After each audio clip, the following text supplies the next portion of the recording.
kuidas teile meeldiks, kui võtaks midagi pakendist välja? Jah, me ei ole tõesti pikka aega midagi pakendist välja võtnud.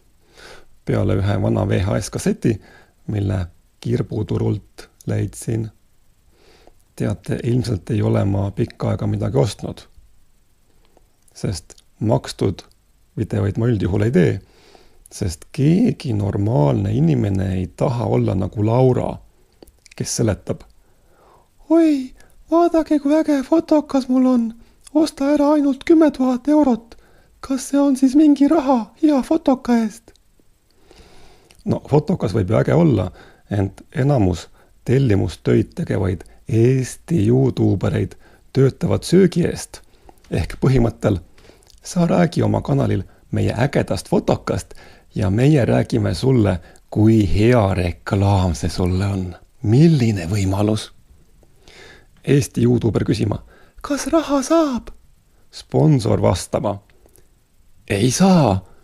Fotokast rääkimine on sulle hea reklaam.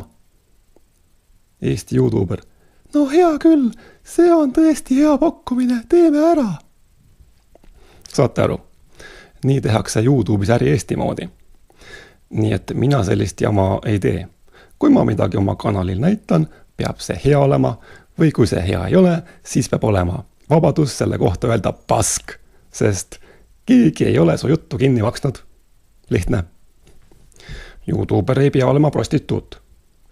Nii et teavitage sellest videost, tõmmake videovoost maha, pange nimekirja, tehke pilti, kleepige silt külge, ärge soovitage seda videot kellelegi.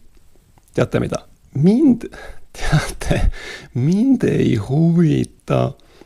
Ma teen kohe 10 videot tasemele. Ühesõnaga, see on PS4 mängukonsooli pult, mille täna pakendist välja võtsime. Tundub asjalik asi olema. Hea tööd!